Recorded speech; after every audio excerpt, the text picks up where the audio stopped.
Exactement, 16h passées de 24 minutes dans tous les locaux de Jacou FM 98.3. Et comme je vous l'avais annoncé depuis le début de l'émission, notre invité est déjà avec nous. Bonsoir Laetitia Tessier. Bonsoir la team.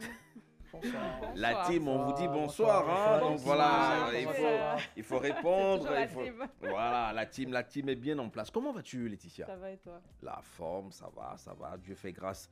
Alors franchement, Jaco a été conçu pour ça, pour inviter tous ceux qui font de belles choses dans ce pays. Merci. Et puis, c'est vrai, je suis sûr que rarement on t'invite dans les émissions pour que tu viennes parler de ton activité. Parce que, bon, on se dit peut-être qu'elle n'a pas besoin de pub, elle n'a pas besoin de se faire connaître. On la connaît assez. Et peut-être qu'elle ne va pas accepter l'invitation, tout ça.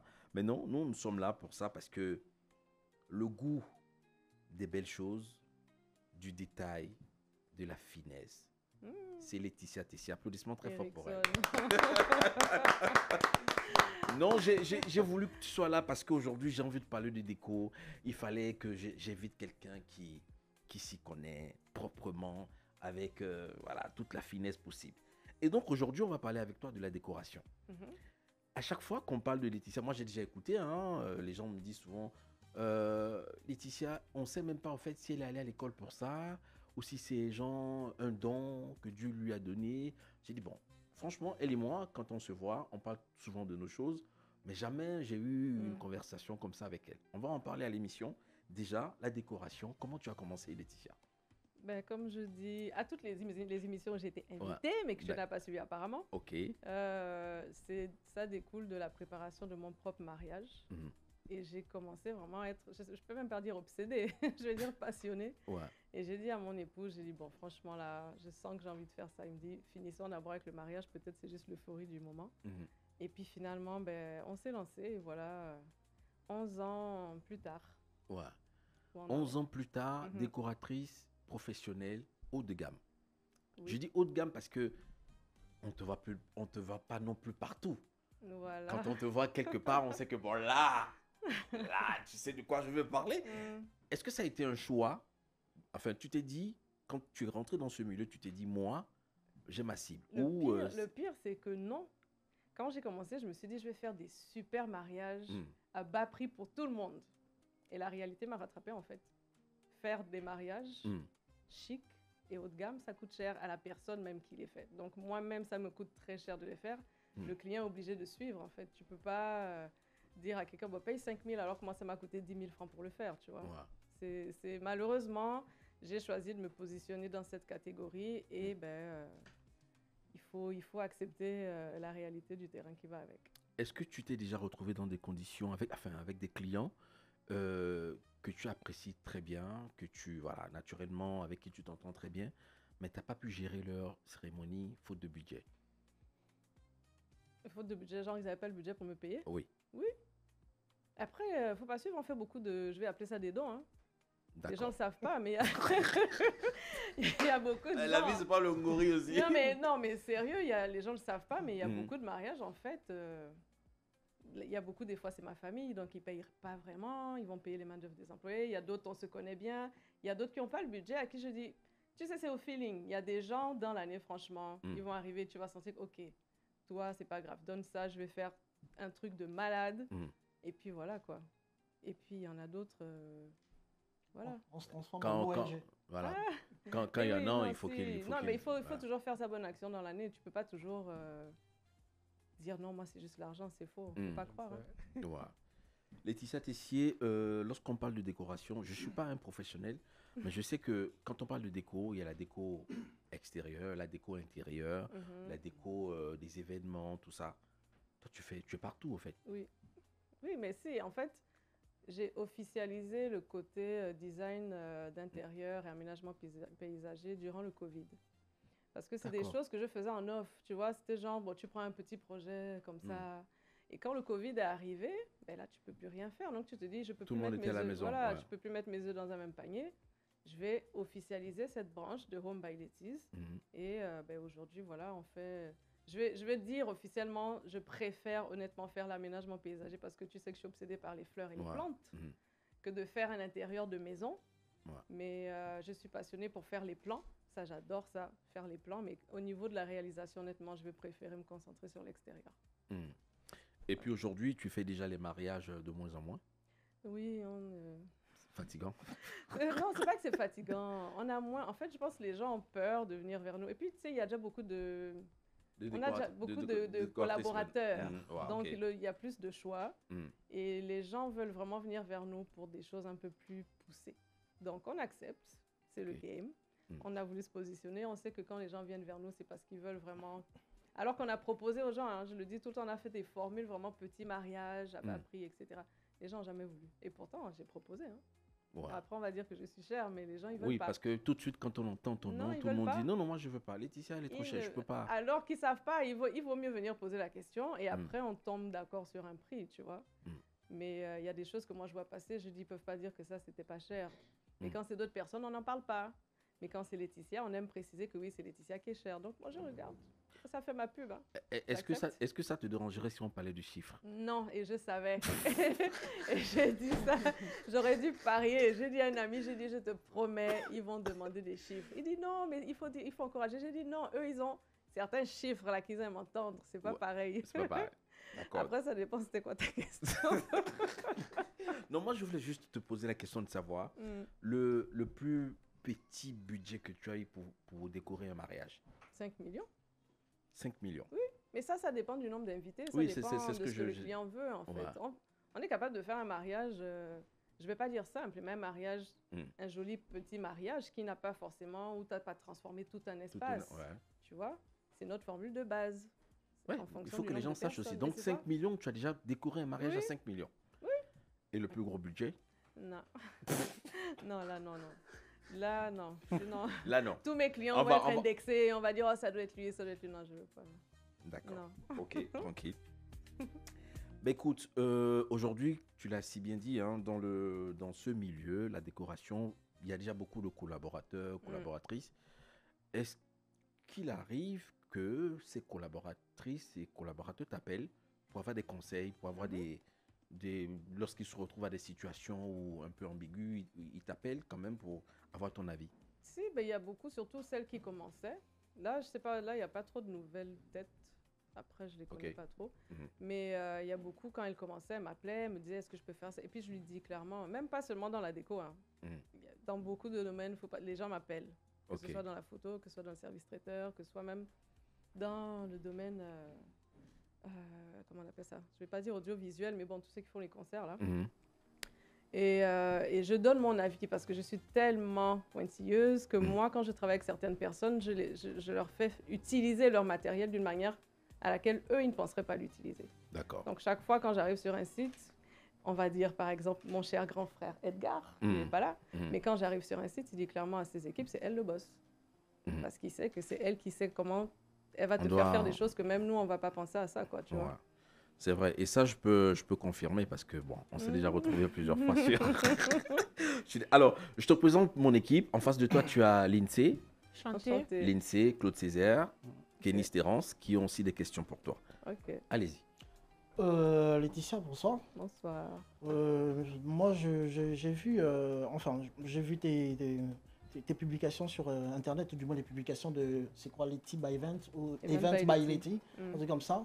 Et moi, la question que j'ai envie de poser tout de suite, c'est que maintenant, depuis qu'on t'écoute, on sait que tu es une autodidacte en ce qui concerne le domaine de la décoration. Mais une autodidacte a succès aujourd'hui. Moi, j'ai envie de savoir, c'est quoi la clé du succès d'une autodidacte? Déjà, on va dire autodidacte, mais j'ai fait quand même 3 formations pour l'art floral. L'art floral, ok. Vraiment pour l'art floral. Et j'ai fait une formation juste pour mettre un diplôme sur le nom du event designer, pour pas dire que bon, tu vois, juste pour dire, ouais, voilà quand même un diplôme qu'elle a obtenu à Paris, tu vois. Non, mais il faut être juste obsédé, en fait. Là, vraiment, c'est même pas passionné, il faut être obsédé. Quand tu es obsédé par quelque chose, tu vas toujours fouiller, tu vas réfléchir, tu vas te demander comment on fait ça, qu'est-ce que je peux faire, qu'est-ce qui est nouveau. Il ne faut pas s'asseoir sur ses lauriers. Et même les gens, même les techniciens avec qui je travaille, je leur envoie des fois des vidéos pour dire, mais cultive-toi, en fait. Tu peux pas juste penser que là, tu es arrivé au sommet de ta gloire. Cultive-toi, ça évolue. On est dans un domaine qui évolue tout le temps. Donc, si tu te dis que non, c'est bon, je suis déjà arrivé, bon. Quel est ton plus gros échec depuis que tu es dans ce domaine? C'était quoi? Un mariage, un concert, un spectacle? Échec. Selon toi? Enfin, échec, c'est Ce peut-être que tu trop dire. considères, C'est ce que peut-être- tu considères comme un truc que tu as mal fait, en fait. Bon, déjà, il faut savoir qu'à chaque fois que je fais une déco, après, je m'autocritique et je dis non, c'était moche. Ah, d'accord. Et je dis, j'aurais pu faire ça autrement. Mais Donc, les c'est une gens te manière à disent moi. que c'était Non, bon. non, sur le coup, moi, quand je le fais, je dis, ok, c'est bon. C'est comme si je me suis formée moi-même durant l'événement, tu vois. Ouais. Je dis, ok, on va faire ça, ça, ça. Une fois que c'est fini, toute mon équipe, ah, c'est cool, c'est trop beau. J'ai dit non. Et puis, ah ouais, toi, tu es toujours comme ça. J'ai dit non. Parce que là, maintenant que je l'ai fait, j'ai étudié, j'ai analysé, j'ai compris. Et là, si on me demande de faire ça, je le ferai autrement, tu vois. Mais après, un échec, non, j'ai peut-être eu un client qui n'était pas content, un seul. C'était sur leur célébration civile. Et vraiment, le lieu qu'ils ont choisi, c'était en bord de mer. C'était juste pas possible de faire quelque chose avec tout le vent. Et la mariée, vraiment, elle n'était pas contente. Donc, bon, j'ai compris, j'ai dit, OK, j'accepte. Ça, c'était vraiment un mariage à petit budget en plus. Hein. Et puis, j'ai dit, non, il n'y a pas de souci, je comprends. Mais là, on ne pouvait rien faire d'autre, en fait. Avec tout le vent qu'il y avait, ces gens, soit ça tombait sur vous, soit on était obligé d'enlever des affaires, quoi. Parlons justement de ça. Je vais profiter de cette séquence. Est-ce que dans ta carrière professionnelle, tu as déjà rencontré des clients très chiants que tu as remboursés? Ah oui, il y en a une. Parce que... Elle va se reconnaître. Parce que franchement, je sais que c'est pas facile. Non, elle, je vais même dire le montant en fait que j'ai remboursé parce que vraiment, elle me restait en travers de la gorge. Je voyageais et je lui avais dit avant son mariage, je lui ai dit, je ne serai pas là parce que je suis canadienne, ma mère est canadienne, donc j'avais prévu de voyager durant cette période. Et je lui ai dit, fais confiance à mon équipe, on aura tout préparé, ne t'inquiète pas, machin. Et là, ça avance et la dame devenait mais vraiment exécrable, vraiment horrible. C'était, non. Et j'ai dit vraiment, au fur et à mesure que ça avançait, j'ai dit, bon là, j'ai dit, moi je ne travaille pas comme ça. Déjà, vous-même, vous emmenez des ondes négatives sur votre événement. Et non, quoi. Et ça devait être un gros mariage avec des fleurs naturelles, des trucs. Il nous avait fait une avance de 10 millions et là, je le dis. Et j'ai appelé son mari, je lui ai dit, regardez, il faut que je vous voie parce que j'ai repris tous les 10 millions. On était déjà en train de travailler depuis, hein. J'ai remboursé intégralement toute la somme. J'ai dit, on ne va pas me faire du bruit à cause de ça, vraiment. Et le pire, c'est qu'elle s'est mariée. Tout le monde s'est plaint d'elle, hein. Tout le monde s'est plaint, elle va se reconnaître. Tout le monde, tous les prestataires, oui, mais pourquoi vous ne nous avez pas dit qu'elle était comme ça? Non, pourquoi? Genre un cadeau empoisonné. J'ai dit, chacun, peut-être vous deviez vous entendre, je ne sais pas. Et le pire, c'est qu'une semaine après son mariage, on m'appelle en urgence. Moi, je suis au Canada. Hein. On m'appelle en urgence un jeudi pour un samedi. Dans la même salle où elle s'est mariée. Mon équipe a géré. On a tout géré. C'était même plus beau que son mariage, excusez-moi. Et j'étais juste tellement fière, en fait, qu'elle voit ça. Je me suis dit, en fait, c'est 10 millions, je m'en fous, en fait. Mais c'est que tu vois que même à distance, en 2 jours, j'ai fait un plus beau mariage que le tien. Et que le client était tellement satisfait. Et toi, tu n'as pas voulu me faire confiance. Ça m'a vraiment... Je me dis, quand tu viens vers quelqu'un quand même, et que tu viens vers Laetitia, c'est que tu sais pourquoi tu viens vers elle. Tu vois, mais quand tu deviens toi-même tellement négative, bon, c'est dommage. Ça ne sert à rien. Non. Lindsay. Alors, quelle est la plus grosse erreur de décoration que tu ne pardonnes jamais dans une maison ou lors des événements? Le détail, hein, déjà, si les tissus sont froissés. ça c'est la première chose. Vraiment, si... les tissus froissés. Les tissus froissés et les choses qui n'ont rien à voir ensemble, en fait. Moi, je me dis, quand tu décores un mariage, il y a un thème. Il faut le respecter. C'est pas de venir mettre tout et n'importe quoi juste pour remplir une cour et dire que ouais, j'avais plein de choses à mon mariage. Si ça n'a rien à faire là, tu le mets pas. D'accord. Une dernière question. On dit souvent que les décorateurs ou les décoratrices imposent leur goût aux clients. Est-ce que tu es d'accord avec cette critique ou tu penses que c'est Dans faux? mon cas, les gens me demandent de faire à ma façon. Donc, je ne peux pas parler pour les autres. Et dans mon cas, ils ne veulent pas imposer. Il y a une qui a fait ça et c'était moche. Elle a voulu faire elle-même. Non, je fais ça. Je me suis retirée, j'ai dit... Et les gens sont venus dire, mais on dirait pas, j'ai dit, non, c'est pas moi. Ça, c'est la cliente qui a voulu faire ces trucs, qui a voulu faire ceci, cela. C'est pas Laetitia. Et du coup, les gens comprennent que soit tu me laisses faire et je vais jusqu'au bout de ma folie, parce que j'appelle ça comme ça, soit tu assumes que le rendu, en fait, ce sera pas Laetitia. Voilà. D'accord, c'est bon. Claude César. Alors, je pense qu'en chacun de nous, il y a ce désir-là d'avoir toujours une chose bien faite et belle également, en fait. Et là, moi, je suis un peu... alors, vous avez parlé de baisser vos standards par rapport au forfait que vous avez commencé à un moment donné. Du fait qu'on vous a reproché d'être un peu... Mais pourquoi avoir abandonné cette offre-là? est-ce que c'est pas un On problème n'a pas abandonné. Est-ce que c'est pas un problème de mauvaise presse, peut-être?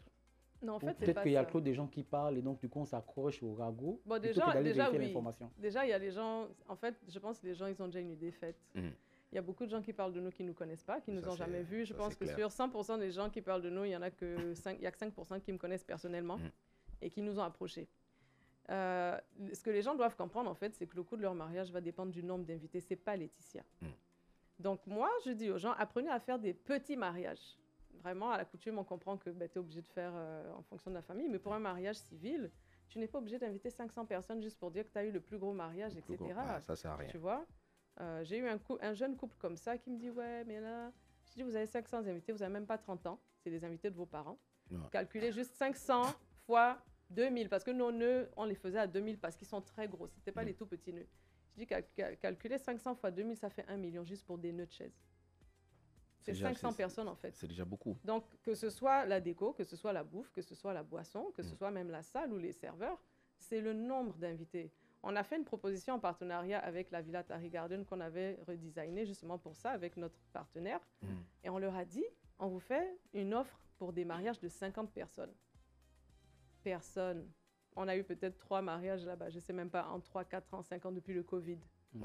Tu vois, donc les gens n'arrivent pas, je pense, à nous assimiler à petit événement pas cher, parce qu'on avait vraiment cette offre pour cette villa, parce que c'est déjà un forfait prêt pour la villa, tu vois. Je ne peux pas prendre cette offre et dire je vais aller dans un hôtel de la place parce que ce n'est pas aménagé de la même manière.